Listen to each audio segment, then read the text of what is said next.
Well, I'm really excited about this one because we got SEC Network analyst Ron Slay here and Tennessee alum. He actually did the Gators Texas A&M game about a couple of weeks ago here.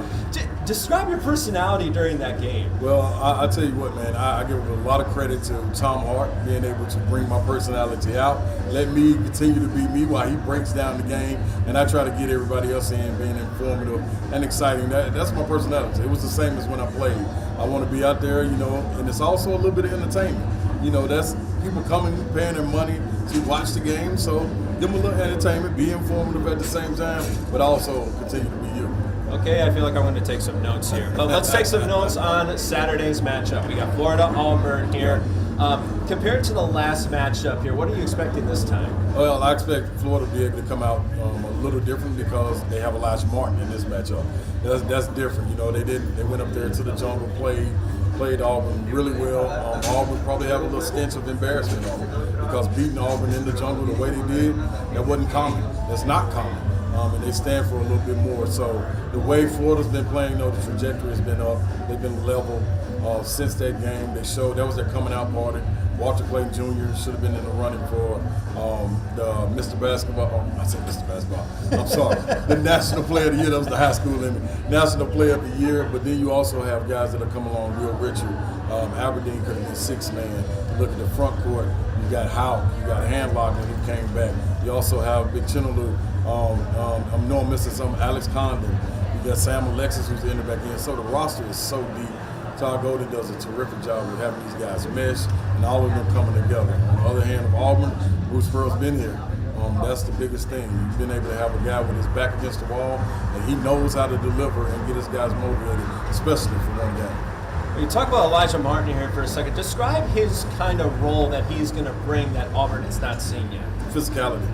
From every spot. It trickles down to their guys. It gives them a different air of confidence that I thought changed from last year. Last year I thought they were confident, but it was more about, their game doing it. This year, they physically look more confident, and I think that's what Elijah Martin brings to this group, the confidence factor for Walter Clayton, iron sharpening iron with him and Will Richard, on down to Aberdeen. These guys don't miss a beat, and him being in the Final Four before, kind of know what this stage is being set for.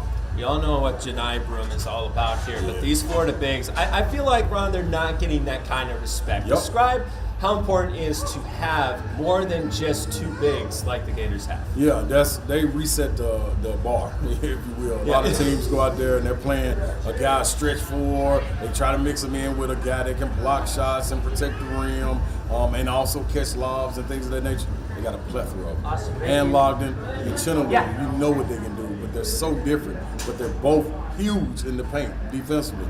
Alex Condon and Thomas Houck. When they come in for each other, it's totally different. But they both can skill, can run the offense, backdoor passes, can knock down the open three, and they'll drive around you and finish at the rim. So you put all of them together, and all of them intertwine good. You can play Chinaloo and Handlockman at the same time. Same for Thomas Houck and Alex Condon. So you have to have everything ready to go when you play this floor. Their bigs are somebody that is undervalued all year long. Why does this team feel undervalued, though? Because they coming out of the non-conference schedule, there wasn't a lot of hoopla around it, like what Auburn did, what Alabama did, as far as that the schedule, the strength of schedule that they played. But we saw them in the strongest league in the country, in the SEC. They were right up there, upper echelon, battling for a regular season champ. So, and then they went and won the SEC tournament. Why they get that disrespect, I don't know, but it seems to be working for Todd Golden and his guys. I mean, another thing is with Texas Tech. I mean, talk about the tests that they've had. Texas Tech, Connecticut, they've passed them. But how do the Gators keep from becoming that second half team again and become a first half team? You got to stop turning the ball over. Really. Yes. They turn the ball over and they allow themselves to get into a hole. They do have the talent and everything else, the presence of mind to be able to flip that switch and dig out of that hole in the second half. But it always puts you up against it where you're sitting on the edge of your seat like, somehow we need a miracle. We need somebody to take over. That's where you get Walter Clayton Jr.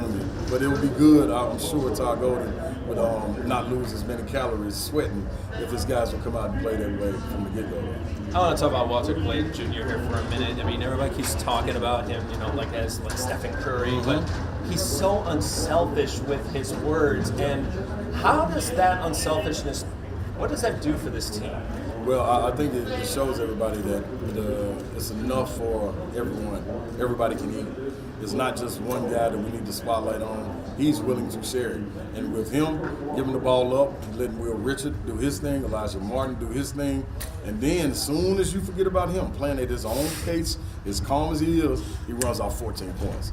And then you're like, whoa, who is this dude? So I think he learned that from last year, being in a different spot, coming back, getting the reins and the keys to the team, and being able to carry this group. And Coach Golden depends a lot on him, and he gives them a lot of accountability and responsibility, and he goes out there and he handles it.